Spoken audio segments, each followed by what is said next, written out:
श्रीमान वेंकटनाथार्य कवितार्के केसरी वेदांताचार्यवर्यो में सन्निधत्तां सदाहृति रामानुजदयापात्रं ज्ञानवैराग्यभूषणं श्रीमद्वेंकटनाथार्यं वन्दे वेदान्तदेशिकं लक्ष्मीनाथसमारम्भां नाथयामनमध्यमाम् अस्मदाचार्यपर्यन्तां वन्दे गुरुपरम्परां यो नित्यमच्युतपदाम्बुजयुग्मरुक्मव्यामोहतस्सतितराणि तृणाय मेने अस्मद्गुरोर्भगवतोस्य दयैकसिन्धोः ராமானுஜஸ்ய சரணௌ சரணம் பிரபத்ய. ஜிதந்தே ஸ்தோத்திரத்தில் த்விதீய ஜிதந்தே ஸ்தோத்திரம், ரெண்டாவது ஜிதந்தே ஸ்தோத்திரம் அனுபவித்து கொண்டு வருகிறோம். நேற்றைய தினம் ரெண்டாவது ஸ்லோகம் அனுபவித்தோம். நமஸ்தே பீதவசன நமக்கடகதாரிணே நமோ லீலாலகாபத்த வேணி சுந்தர விக்கிரக. பீதாம்பரம் அணிந்தவனே தேவரீருக்கு நமஸ்காரம். தோள்வளைகள் தரித்துள்ள தேவரீருக்கு அடிமையாகின்றேன். மைவண்ணமான திருக்குழல் சேர்ந்த அந்த பின்னல் அழகு, அது உள்ள திருமேனி உடையவனே நமஸ்காரம் என்று ஆச்சரியமாக வர்ணித்தார், அனுபவித்தார், நமஸ்கரித்தார். இன்றைக்கி மூணாவது ஸ்லோகம். ஸ்புரத் வலய கேயூர நூபுராங்கத பூஷணைஹி சோபனை பூஷிதாகார கல்யாண குணராசயே. ஸ்புரத் வலய கேயூர நூபுராங்கத பூஷணைஹி சோபனை பூஷிதாகார கல்யாண குணராசயே. அதாவது மங்களகரங்களான அந்த பிரகாசிக்கின்ற அந்த திருக்கைவளை, அந்த வங்கி அப்படின்னு சொல்லுவார், தோள்வளை, சிலம்பு போன்ற பல பல ஆபரணங்கள். ஒவ்வொரு ஆபரணங்களும் அவ்வளோ அழகாக இருக்குது. அந்த ஆபரணங்களால் அலங்காரம் செய்யப்பெற்ற திருமேனியை உடைய எம்பெருமானே, கல்யாண குண ராசையே, மங்கள குணங்களின் குவியல் போன்ற உமக்கு நமஸ்காரம். முன் ஸ்லோகத்தில் உள்ள நமஸ்தேயை இதில் சேர்த்துக்கலாம். கல்யாண குண ராசையேன்னு ஒரு பாடம், கல்யாண குண வாரிதேன்னு ஒரு பாடம்.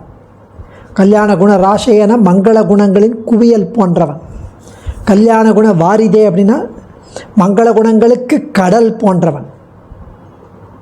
இப்படி ஆச்சரியமாக சோபனைஹி ஸ்புரத்வலய கேயூர நூபுராங்கத பூஷணைஹி சோபனைஹி பூஷிதாகார கல்யாண குணராசையே.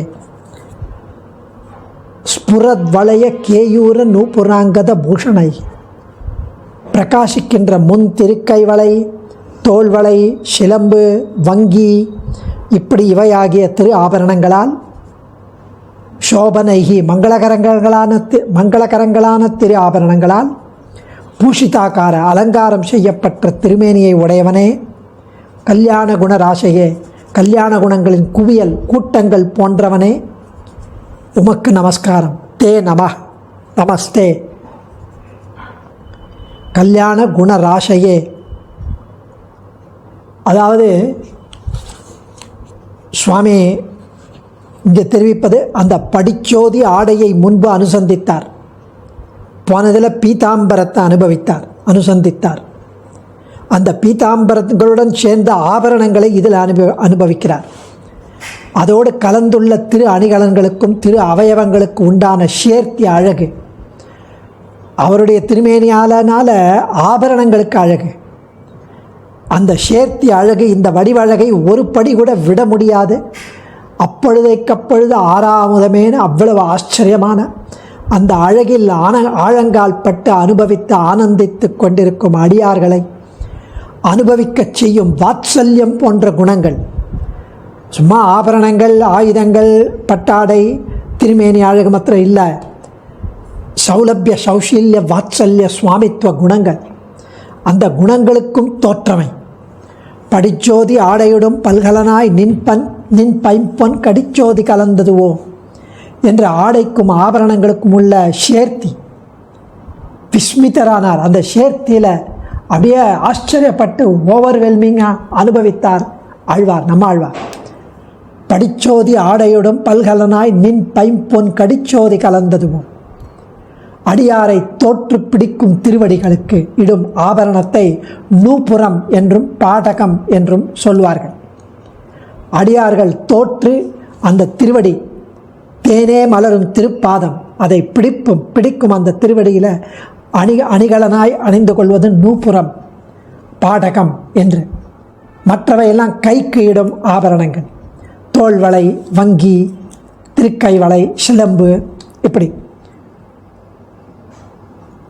அதனால் அதாவது சோச்சித விவித விசித்திரானந்த ஆச்சரிய நித்திய நிரவத்திய நிரதிசய சுகந்த நிரதிசய சுகஸ்பர்ஷ நிரதிசய ஔஜ்வல்ய ಕಿರೀಟ ಮಕುಟ ಚೂಟ ಅವತಂಶ ಮಕರ ಕುಂಡಲ ಗ್ರೈವೇಯಕ ಹಾರ ಕೇಯೂರ ಕಟಕ ಶ್ರೀವತ್ಸ ಕೌಸ್ತುಭ ಮುಕ್ತಾಧಾಮ ಉದರ ಬಂಧನ ಪೀತಾಂಬರ ಕಾಂಚೀಗುಣ ನೂಪುರ அபரிமித திவ்யபூஷண. அங்கே கத்தியத்திரயத்தில் ராமானுஜர் இதுலேருந்து தான் எடுக்கிறார். இன்ஸ்பயர் ஆனது இந்த ஸ்தோத்திரத்தில்.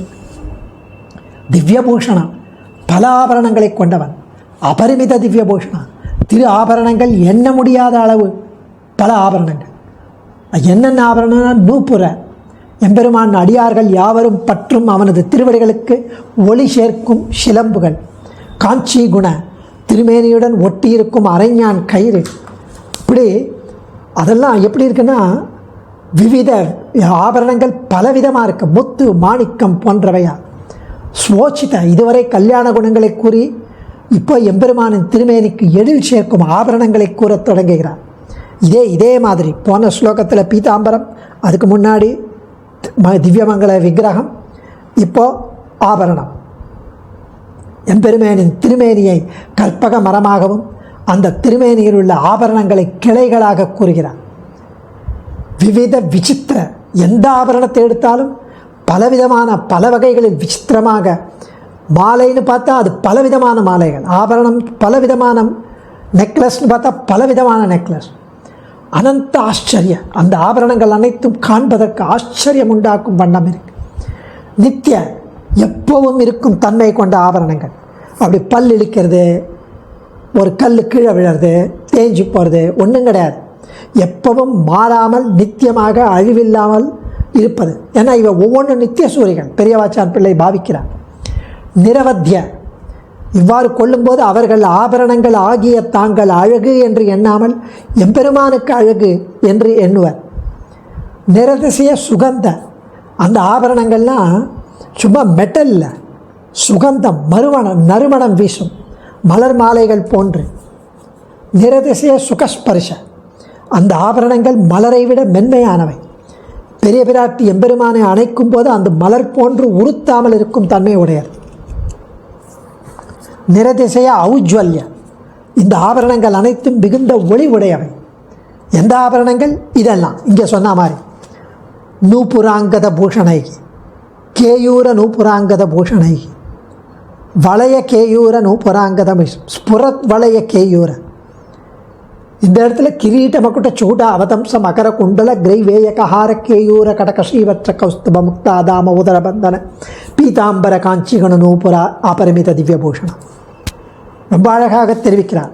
ஸ்ரீவைகுண்ட கத்தியத்திலையும் இதே மாதிரி ஆளவந்தாருடைய ஸ்தோத்திர ரத்னத்திலேருந்து அவர் எடுக்கிறார். கிரீட மகுட சூடாவதம் சமகர குண்டல கிவேய கஹாகார கேயூர கடக ஸ்ரீவத்ர கௌஸ்துவ முக்தாதாம உதரபந்தன காஞ்சி குணநூபுராதிபிஹி அத்தியந்த சுகஸ்பர்ஷைஹி திவ்யகந்தைஹி பூஷணைர் பூஷிதம். அப்படி அந்த இடத்துல சவிப்ர விப்ரோ ரதமுஜ்வலாதரம் சுச்சிஸ்மிதம் கோமளகண்டமுன்னசம் உதக்ரபீனாம் ச விலம்பி குண்டலால காவலி பந்துர கம்புகந்தரம், அப்படி ஸ்தோத்திர ரத்னத்திலேருந்து அப்படியே எடுக்கிறார் சுவாமி எம்பெருமானார். அதே மாதிரி இங்கே அந்த ஆபரணங்கள் கைக்கிடும் ஆபரணங்கள் சிலது, காலுக்கிடும் ஆபரணங்கள் சிலது, மார்புக்கு, கழுத்திற்கு, தலைக்கு, இப்படி ஒவ்வொரு ஆபரணங்களும் அடியாரை தோற்கடிக்கிறது. ஆபரணங்களுக்கு அழகு சேர்க்கும் பெருமான். இதனால் இந்த சேத்தனன் ரட்சகனான எம்பெருமான் காலை பிடிப்பதற்காக அவன் இவனை கை கொடுத்து சம்சாரக் கடலிலிருந்து கரை ஏற்றுவது தோற்றுகிறது. ஏன் கையில் இருக்கிற ஆபரணங்களையும் காலில் இருக்கிற ஆபரணங்களையும் தெரிவித்தார் அப்படிங்கிறதுக்கு மதுராந்தகம் சுவாமி வியாக்கியானம் இடுகிறார். சேத்தனன் இரட்சகனான எம்பெருமான், அவன் காலை பிடிப்பதற்காக இந்த சேத்தனன், அவன் காலை பிடிக்க அவன் இவனை கை கொடுத்து தூக்கி விடுகிறானான். மமதேகி கராவலம்பம்னு முக்குரைசிங்கர் நரசிம்ம கராவலம்ப ஸ்தோத்திரம் அருளி செய்தார். அதுபோல அவனை கை கொடுத்து சம்சார கடலிலிருந்து கரை ஏற்றுவது தோற்றுகிறது. ஆனால் கை ஆபரணங்களை நிறைய சொல்லிட்டு கால ஆபரணங்களை நூபுரம் என்று தெரிவிக்கிறார். அன்று என்னை புறம் போக புணர்த்தவன் தானே இன்று என்னை பொருளாக்கி தன்னை என்னுள் வைத்தமைக்க அவனுடைய கருணை முதலிய குணங்களே காரணம் என்பதும் இங்கு யோதிதம். மதுராந்தகம் சுவாமி தெரிவிக்கிறார். நம்மாழ்வார் அவருடைய பாசுரத்தில், அன்று இவ்வளவு நாளாக இவ்வளவு ஜென்மங்களாக என்னை கண்டுக்கவே இல்லை, இன்றைக்கி மாத்திரம் எப்படி ஏன் என்னை பொருளாக்கி என்னை காப்பாற்றுகிறான், தன்னை என்னுள் வைத்தான், தன்னை என்னுள் வைத்தான். பெருமாள் என்னுடைய இதை ஹிருதயத்தில் பொழுந்துட்டுருக்கான், காண்பிக்கிறான்.